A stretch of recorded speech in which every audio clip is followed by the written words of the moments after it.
ATM ತಂಡ ನಡೆಸಿಕೊಡ್ತಾ ಇರುವಂತಹ SPB at 80 ಈ ಕಾರ್ಯಕ್ರಮಕ್ಕೆ ನಿಮ್ಮೆಲ್ಲರಿಗೂ ನಲ್ಮೆಯ ಸ್ವಾಗತ ಸುಸ್ವಾಗತ. ರತ್ನಗರ್ಭ ಗಣಪತಿಂ ಸಮಾಶ್ರಯಾಮಿ ಸತತಂ.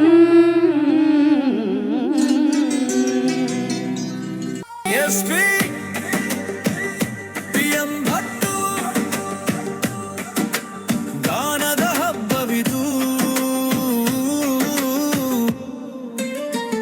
ಮುಂಜಾನೆಯಿಂದ ಸಂಜೆಯವರೆಗೆ 80 ಗೀತೆಗಳ ಸರಮಾಲೆ. ಈ ಟೈಟ್ಲ್ ಸಾಂಗ್ ಏನು ನೋಡಿದ್ರಿ, ಈ ಗೀತೆನ ನನಗೆ ಮಾಡಿಕೊಟ್ಟವರು ನಾಗೇಶ್ ಸರ್ ಅವ್ರು. ದಯವಿಟ್ಟು ವೇದಿಕೆಗೆ ಬರಬೇಕು ಸರ್. ಮತ್ತೊಮ್ಮೆ ನಿಮ್ಮ ಆಶೀರ್ವಾದ ಬೇಕು ಸರ್. ಪ್ರೊಫೆಷ್ನಲಾಗಿ ಸಿಂಗಿಂಗ್ ಅಂತ ನಾನು ಎಂಟ್ರಾಗಿದ್ದು, ಫಸ್ಟು ಹಾಡಿದ್ದು ಶ್ವೇತನ್ ಜೊತೆನೆ ನಾನು.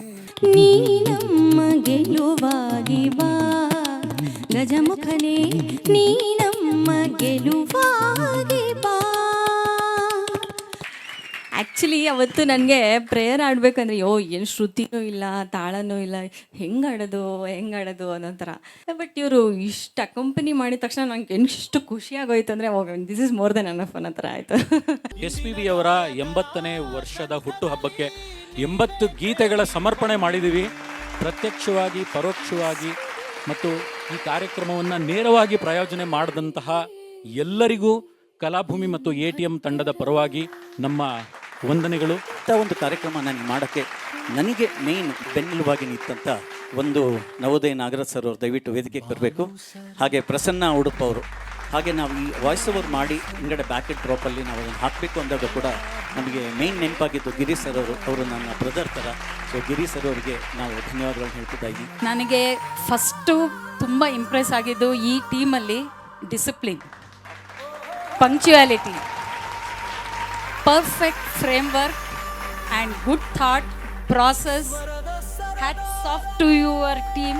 I was very impressed. ನಮ್ಗಳಿಗೆಲ್ಲ ಅವಕಾಶ ಕೊಟ್ಟಿದ್ದಕ್ಕೆ ಹೃತ್ಪೂರ್ವಕ ಧನ್ಯವಾದಗಳು ಹೇಳಿ, 80 ಹಾಡುಗಳು ಅವರಿಗಾಗಿ ಅವರು ಡೆಡಿಕೇಟ್ ಮಾಡಿರೋದಕ್ಕೆ ನಿಮಗೂ ಕೂಡ ಹೃದಯಪೂರ್ವಕ ಅಭಿನಂದನೆಗಳು. ಸುಮಾರು ಕಾರ್ಯಕ್ರಮಗಳಲ್ಲಿ ನಾವು ಹೋಗಿದ್ದೀವಿ, ಹಾಡಿದ್ದೀವಿ. ದಿಸ್ ಈಸ್ ದ ತುಂಬ ಶಿಸ್ತುಬದ್ಧವಾದಂಥ ಒಂದು ಕಾರ್ಯಕ್ರಮ. ತುಂಬ ಇಷ್ಟ ಆಯಿತು ಸರ್. ತುಂಬ ಡಿಸಿಪ್ಲಿನ್ಡ್ ಆಗಿದೆ ನಿಜವಾಗ್ಲೂ. ನಿಮ್ಮ ಒಂದು ATM ಇಂದ ನಮ್ಮ ಕ್ಯಾರೋಕೆ ಕ್ಲಬ್ ಹೆಂಗೆ ನಡೆಸಬೇಕು ಅನ್ನೋದು ಭಾಳಷ್ಟು ಕಲ್ತಿದ್ವಿ ಸರ್ ನಾವು ನಿಜವಾಗ್ಲೂ. ತುಂಬ ದೊಡ್ಡ ಮಾತು. ಆಮೇಲೆ ನಮ್ಮಲ್ಲಿ ಹೆಂಗೆ ಅಂದರೆ ಕ್ಯಾರೋಕೆ ಕ್ಲಬ್ಸ್ನಲ್ಲಿ ನಾವು ಹೋದರೆ ಸರ್ ನನಗೆ ಬೇಕು ಕೊಡಿ ಅಂತ ಇವರು ಎಷ್ಟು ಮೆಟಿಕ್ಯುಲಸ್ಲಾಗಿ ಪ್ಲ್ಯಾನ್ ಮಾಡಿದ್ದಾರೆ ಅಂದರೆ A to Z ಆರ್ಡ್ರ್ನಲ್ಲಿ ಹಾಕ್ಬಿಟ್ಟವ್ರೆ. ಕಲೆ ಎಲ್ಲರನ್ನೂ ಕರೆಯುತ್ತೆ, ಆದರೆ ಕೆಲವ್ರನ್ನ ಮಾತ್ರ ಆರಿಸ್ಕೊಳ್ಳುತ್ತೆ ಅಂತ. ಅದರಲ್ಲಿ ನಮ್ಮ ಅರವಿಂದ್ ಸರ್ ಸಹ ಒಬ್ಬರು ಅನ್ನೋದು ಹೇಳೋಕ್ಕೆ ನಾನು ತುಂಬ ಇಷ್ಟಪಡ್ತೀನಿ. ಒಂದು ಭಕ್ತಿಗೀತೆ ಇತ್ತು, ಆ ಭಕ್ತಿ ಇವರು ಫಸ್ಟ್ ಸೆಲೆಕ್ಟ್ ಮಾಡಿಬಿಟ್ಟು ನನಗೆ ರಾತ್ರಿ 2 ಗಂಟೆಗೆ ಮೆಸೇಜ್ ಹಾಕಿದ್ದಾರೆ, ನಿಮ್ಮ ಹಾಡು ಮೊದಲನೇದಿದೆ, ನೀವು 8:50ಕ್ಕೆ ಬರಬೇಕು ಅಂತ. ಅಷ್ಟು ಪರ್ಫೆಕ್ಟಾಗಿ ಅವ್ರು ಪ್ಲ್ಯಾನಿಂಗ್ ಮಾಡಿ ಎಲ್ಲಾದ್ರೂ ಇಷ್ಟು ಪಂಕ್ಚುಯಾಲಿಟಿ, ಇಷ್ಟು ಡಿಸಿಪ್ಲಿನ್ ಇರೋವಂಥದ್ದು ನೀವು ಎಲ್ಲೂ ನೋಡೋಕ್ಕೆ ಸಾಧ್ಯ ಇಲ್ಲ. One and the only one Kalabhoomi and ATM. Girish ಅವರು ಎಕ್ಸಲೆಂಟ್ ವಾಯ್ಸ್, ಎಕ್ಸಲೆಂಟ್ ಲ್ಯಾಂಗ್ವೇಜು, ತುಂಬ ಕಮೆಂಡು. ಫಸ್ಟ್ ಟೈಮ್ ನಾನು ಕೇಳ್ತಾ ಇರೋದು. Really super. ಇದು ಅನೌನ್ಸ್ ಮಾಡೋದಾಗಲಿ, ಆ ಮಗು ನೋಡಿದ್ರಿ ಎಲ್ಲರ ಕಣ್ಣಲ್ಲೂ ನೀರು ಬಂತು. ಫಸ್ಟ್ ಅದಕ್ಕೆ ಇವರಿಗೆ ತುಂಬ ಶ್ಲಾಘನೀಯವಾದ ಕೆಲಸ. ಯಾರಿಗೂ ಆ ಧೈರ್ಯ ಬರೋದಿಲ್ಲ. ಅದು ವೇದಿಕೆ ಅಂದಮೇಲೆ ಎಲ್ಲರಿಗೂ ಅವಕಾಶ ಅಂತ ಪ್ರೂವ್ ಮಾಡಿದ್ರು. ನನಗೇನು ಇಂಪ್ರೆಸ್ ಆಯಿತು ಅಂದರೆ, ಬೆಳಿಗ್ಗೆ 9 ಗಂಟೆಗೆ ಬರೋಕ್ಕೆ ಹೇಳಿದ್ರು, 8:45 ಅಷ್ಟೊತ್ತಿಗೆ ಬಂದ್ವಿ. ಅವಾಗಿಂದ ಇವಾಗವರೆಗೂ ನಾನ್ ಸ್ಟಾಪ್ ಹ್ಯಾಟ್ಸ್ ಆಫ್. SPBಗೆ ಎಷ್ಟು ಡಿಸಿಪ್ಲಿನ್ ಇದೆಯೋ ನಿಮಗೂ ಅಷ್ಟೇ ಡಿಸಿಪ್ಲಿನ್ ಇದೆ. You are modern SPB. Karaoke ಎನ್ನುವ ಪರಿಕಲ್ಪನೆ ಇಲ್ಲದಿರೋ ಕಾಲದಲ್ಲಿ ಸಿ ಬೆಂಗಳೂರು ಮಾಧ್ಯಮದ ಮೂಲಕ ಜನಪ್ರಿಯತೆಯನ್ನು ಆ ಕಾಲಕ್ಕೆ ಮಾಡಿದ್ರು. ಆ ನಂತರದ ದಿನಗಳಲ್ಲಿ ತಾಂತ್ರಿಕವಾಗಿ ಅರವಿಂದ್ ಅವರು ಮಾಡಿರೋದು ಯಾರಿಗೂ ಸಾಧ್ಯನೇ ಆಗಲ್ಲ. ನಾನು ಕೂಡ ಒಬ್ಬ ಆರ್ಗನೈಸರ್ ಆಗಿ ಹೇಳ್ತೀನಿ, ವಿಷುವಲ್ನ ಅವರೇ ಸ್ವತಃ ವಿಡಿಯೋ ಎಡಿಟಿಂಗ್ನ ಮಾಡಿ ಆ ಲಿಪ್ಸಿಂಕಿಂಗು, ಆ ಟೈಮಿಂಗ್ಸು, ಆ ರೀತಿ ಮಾಡೋದಕ್ಕೆ ಬಹಳ ಕಷ್ಟ ಇದೆ. ಬರೀ ಒಂದು ದಿವಸ ಹೀಗೆ ನಾನೇನು ಅರ್ಥ ಕೂತಿದ್ದಾಗ ಬಂದುಬಿಟ್ಟು ಸುಮ್ಮನೆ ಬಂದು ನನ್ನ ಕೆಳಗೆ ಕೂತ್ಕೊಂಡು ಕಾಲ ಕೆಳಗೆ ಕೂತ್ಕೊಂಡ್ಬಿಟ್ಟು ನಾನು ಹಾಡ್ಬೋದಾ ಅಂತ ಕೇಳಿದೆ. ಏನು ಗೊತ್ತಾ, ಒಂದು ಹಾಡಪ್ಪ, ನಮಗಲ್ಲಿ ಎಲ್ರಿಗೂ ಹಾಡಲಿಕ್ಕೆ ಅವಕಾಶ ಇದೆ, ನೀವು ಹಾಡಿ ಅಂತ ಹೇಳಿದೆ. ಅದು ಅವ್ರು ಯಾವುದೋ ಒಂದು ಕಿಶೋರ್ ಕುಮಾರದ ಹಾಡಾಡಿದ್ರು, ಅದ್ಭುತವಾಗಿತ್ತು. ಇಷ್ಟೊತ್ತು ತನಕ ನೀವೆಲ್ಲ ತಾಳ್ಮೆಯಿಂದ ಕಾರ್ಯಕ್ರಮ ಕೂತು ನೋಡಿದ್ದೀರಾ, ಆನಂದಿಸಿದ್ದೀರಾ. ನಾವು ಧನ್ಯವಾದಗಳನ್ನ ಹೇಳ್ತಾ ಇದ್ದೀನಿ.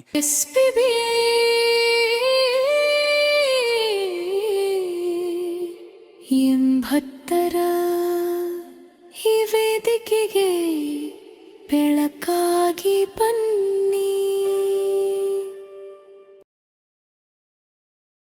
ಮುಂದಿನ ಗೀತೆ ನಿಮ್ಮ ಕಡೆ ಸಾಂಬಾರ್ ಅಂದರೆ ಚಿತ್ರ ಸಾಮ್ರಾಟ್ 1994ರಲ್ಲಿ ಬಿಡುಗಡೆ ಆದಂತಹ ಚಿತ್ರ. ಸಂಗೀತ ಮತ್ತು ಸಾಹಿತ್ಯ ಹಂಸಲೇಖ ಅವರದು. ಮೂಲ ಗಾಯಕರು SP ಬಾಲಸುಬ್ರಹ್ಮಣ್ಯ ಮತ್ತೆ ಮಾಲ್ಗುಡಿ ಶುಭ. ಒಂದು ಕತೆ ಇದೆ ಇದ್ರ ಬಗ್ಗೆ, ಹೇಳ್ಬೋದಾ? ಅದೇನೋ ಕೇಸರಿ ಬಾತು ಶಿರಾ ಅಂತ ಏನೋ ಬರುತ್ತೆ. ಅಲ್ಲ, ಆ ಕತೆ ಅಲ್ಲ, ಇದು ಬೇರೆ ಕತೆ.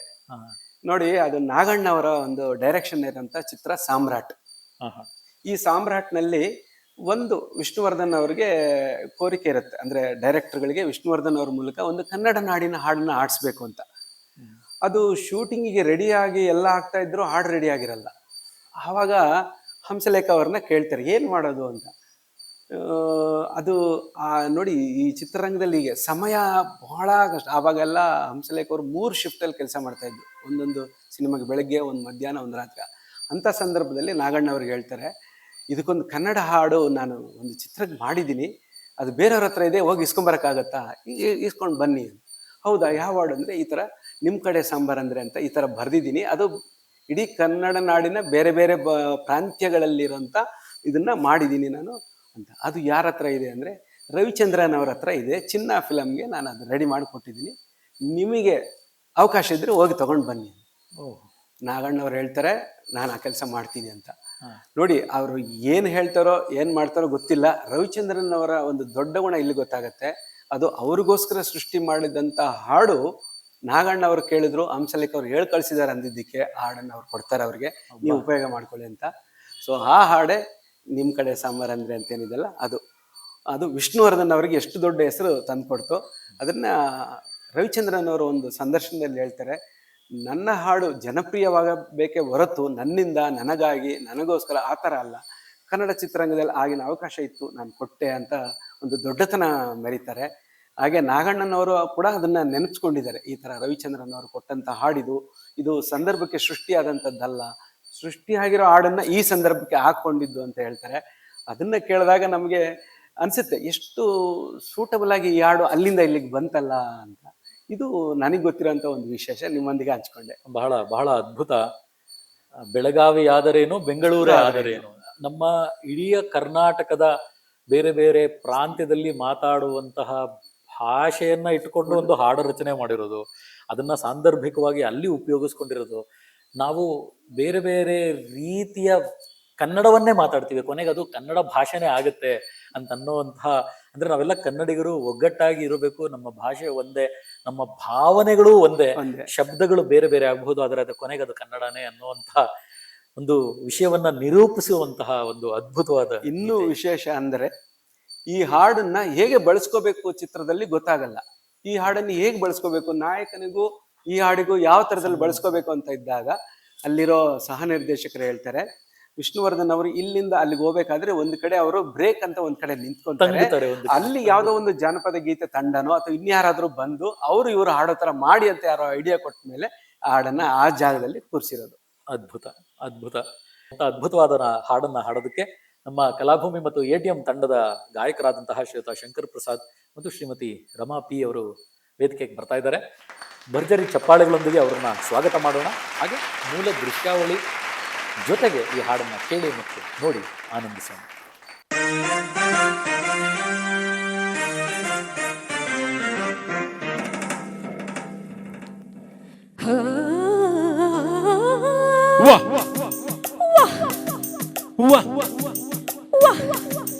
ನಿಮ್ ಕಡೆ ಸಾಂಬಾರ್ ಅಂದ್ರೆ ನಮ್ ಕಡೆ ತಿಳಿಯೋದಿಲ್ಲ, ನಮ್ ಕಡೆ ಡಾಂಬರ್ ಅಂದ್ರೆ ನಿಮ್ ಕಡೆ ತಿಳಿಯೋದಿಲ್ಲ. ನಿಮ್ ಕಡೆ ಶಿರಾ ಅಂದ್ರೆ ತಲೆ ಅಂತ ತಿಳ್ಕೊತೀರಿ, ನಮ್ ಕಡೆ ಶಿರಾ ಅಂದ್ರೆ ಕೇಸರಿ ಬಾತ್ ಅನ್ಕೋತೀವಿ. ಎಂಥದು ಎಂಥದು ಹಾಡೋದೆಂತ ಕೂಡೋದೆಂತ ಕುಣಿಯೋದೆಂತ, ಹ್ಯಾಂಗಪ್ಪ ಹ್ಯಾಂಗಪ್ಪ ಹಾಡೋದ್ ಹೆಂಗ ಕೂಡೋದ್ ಹೆಂಗ ಕುಣಿಯೋದ್ ಹೆಂಗ. ಬೆಳಗಾವಿಯಾದರೇನು ಬೆಂಗಳೂರು ಆದರೇನು, ನಗಬೇಕು ನಾವು ಮೊದಲು ಮಾತಾಡಲು,